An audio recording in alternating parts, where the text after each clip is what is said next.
Okay, I'm kind of ticked off by the end of this chapter.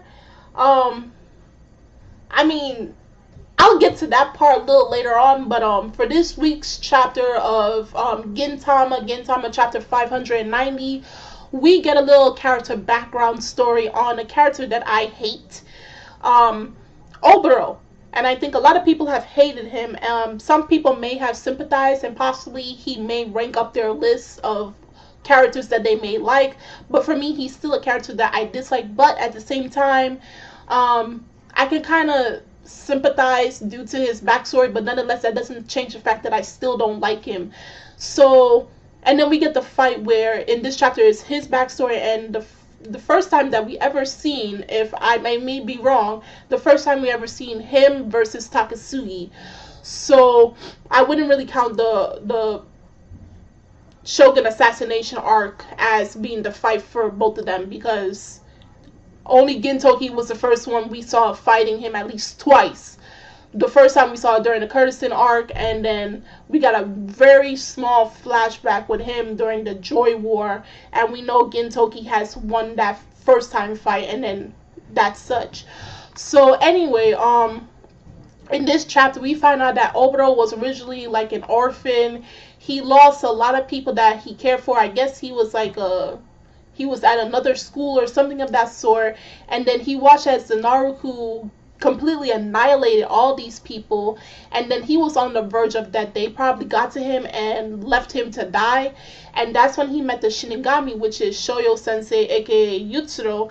And I frankly, I don't know how to feel about Shoyo, or aka Utsuro, because I find it very difficult for myself to categorize him as someone that I cannot like anymore, because simply because he is a villain who is seeking out to destroy so much and so many, because simply of who he was and the type of character he was to our main character and to Katsura and Takasugi, and how he built up their morals and he gave them a path to walk on, and the type of person that influenced their lives to be the grown-ups that they are to be as of today. I can't find myself hating him for that. I find I'm stuck in the middle with this particular character. Like, I can't hate him, but I can't like him, but then it's the opposite.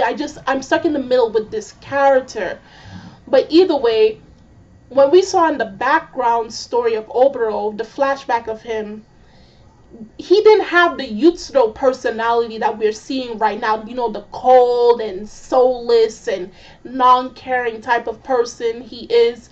Actually, he had more of the Shoyo sensei personality when he met Oboro. And originally, Oboro was supposed to die, but because of Utsuro's blood and him living for such a long time, he has immortality. He allowed Oboro to live through his blood, and then Oboro decided upon himself to, study underneath Utsuro, and Utsuro was about to tell him, once you're healed, you're supposed to go, but he said instead, why not make me your student? Like, if you want to go and expand and try to become more human, because he was Yusuke was trying to be more human and try to understand people who, as humans grow, and they're born and they grow and then they die and all that such. He was trying to understand what it means to be like a actual human being, and through that he said, I'll actually take you up as my disciple. And they go, they're learning and they're staying with each other and getting to understand each other. And he's like, if I'm going to be your student, why not make a school? So he actually, Utsuro, what he did was he ran away from the Naruku, and anybody that runs away from them is automatically an annihilation. Kill them once you find them. And so Oboro wants to go and try to find Utsuro, and then Utsuro is telling him he wants to make the school that actually, I believe, and this makes me think that actually Oboro is around the same age as Gintoki, because Utsuro was talking about he wants to build up a school, and the school that he made was the same school that Gintoki, the same temple school that Gintoki, Takasugi, and Katsura attended, and it's called Shoka Sonjuku, and it means under a pine tree, and that's where I believe he built up the school and possibly came up with the name Shoyo. And that's where we get all our characters grouped together, and that's how the whole story comes to be. So basically Oboro was his very first student that learned probably the ways of being an assassin or being a proper swordsman and everything. And since then, he always respected Utsuro and decided to be his arm and leg and will do anything for that man because he gave him a second chance at life. And then it concludes from his backstory and goes into the fight with Takasugi and him. And just when we thought we were going to get a finishing blow, this is the part that I did not like at the end of the chapter. After Takasugi has been in a coma for such a long time and he finally woke up again. Okay, we thought he died and then he didn't die.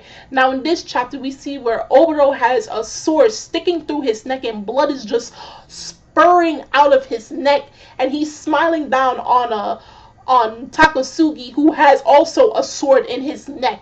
And you're wondering, what the hell? Takasugi just woke up. And now you mean to tell me he's going to be put out permanently by the end of this chapter?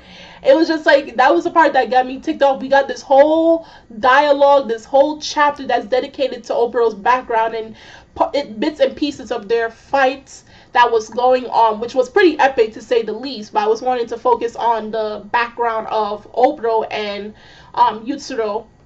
And then we get to the part where their fight concludes, and then basically the chapter ends with him saying, "Fate is so cruel." And that I have to agree with. And it just ends off with Takasugi just laying on the floor, and I don't know if he's dead or not. So, like, I still don't like Oboro. I'll make that assumption very clear. But now we get a proper understanding of his character and the type of person that Utsuro was. So I wonder if this is just now we see how he was acting towards Oboro all those years ago.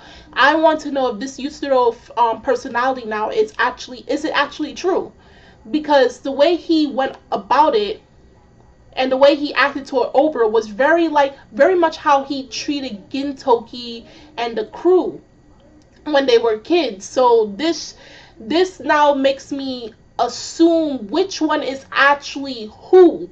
Is actually Utsuro another personality of Shoyo, or Shoyo just another personality for Utsuro? That's the question. Because that's very interesting now, seeing that this story, this thing about Oboro and who he is to Utsuro and what is Utsuro to him personally, and seeing the type of person he was all those years ago, it makes me question just who is this person.